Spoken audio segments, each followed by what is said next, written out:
मंडला में hoc force के साथ हुई मुठभेड़ में एक नक्सली मारा गया। इस मामले में 2 नक्सल समर्थकों को भी गिरफ्तार किया गया है। आईजी बालाघाट संजय सिंह ने सोमवार को प्रेस वार्ता में ये जानकारी दी। मंडला के खटिया थाना क्षेत्र के कान्हा नेशनल पार्क में 8 मार्च से सर्च ऑपरेशन चल रहा था। पुलिस को सूचना मिली है कि 2 नक्सल समर्थकों ने नक्सलियों के लिए राशन खरीदा है। ये सामग्री 9 मार्च को नक्सलियों को सौंपी जानी थी। हॉक फोर्स ने घटनास्थल पर एम्बुश लगाया। कुछ घंटों बाद 18 से 20 नक्सली सादे कपड़े और वर्दी में हथियारों के साथ वहां पहुंचे। जब नक्सली राशन लेकर जाने लगे तब सुरक्षा बलों ने उन्हें आत्मसमर्पण की चेतावनी दी। नक्सलियों ने 125 राउंड फायरिंग की, जिसका हॉक फोर्स ने 80 राउंड से जवाब दिया। मुठभेड़ में एक नक्सली मारा गया, जबकि अन्य घने जंगल का फायदा उठाकर भाग निकले। मौके से 315 बोर का हथियार बरामद हुआ है। क्षेत्र में अन्य नक्सलियों की मौजूदगी की आशंका के चलते सीआरपीएफ और हॉक फोर्स सघन तलाशी अभियान चला रहे हैं। तो आज के दिन केवल बोरमदेव एरिया कमेटी बची है।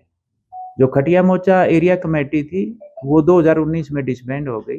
बोडला एरिया कमेटी आपकी 2020 में डिसबैंड हो गई। तो पहले जहाँ 3 एरिया कमेटी होती थी, अब वहाँ पे केवल एक ही एरिया कमेटी है।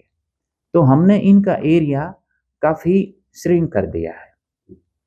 जैसे अभी जो अपना मंडला रायपुर हाईवे है, उसके ऊपर जो बोडला एरिया कमेटी होती थी, मूवमेंट होता था, अब वो नहीं है, अब वो समाप्त हो गई है। और खटिया मोचा एरिया कमेटी और बोरमदेव जो 2 होती थी, उनमें से भी उनकी भी संख्या कम होने के कारण खटिया मोचा वो भी बोरमदेव एरिया कमेटी के साथ ही घूमती है। तो यानी कि इनका जो 2016-17 में जो काफ़ी बड़ा एरिया होता था मंडला में, अब वो सिकुड़ के काफ़ी कम हो गया है और इनकी संख्या भी कम हो गई है। हाँ, ये ज़रूर है कि अभी पिछले 1 साल में जो बस्तर में काफ़ी बड़े-बड़े एनकाउंटर हो रहे हैं, उससे ये ज़रूर हमारा अंदेशा है कि भाई वहाँ प्रेशर बढ़ने पे कुछ लोग इधर आ सकते हैं।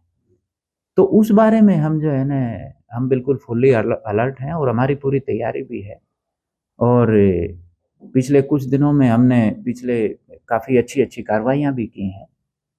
तो हमने इनका एक्टिव एरिया था उसको कम किया है, इनकी संख्या को भी कम किया है और आगे भी हमारी पूरी तैयारी है कि हम इनको यहाँ पे पैर नहीं जमाने देंगे।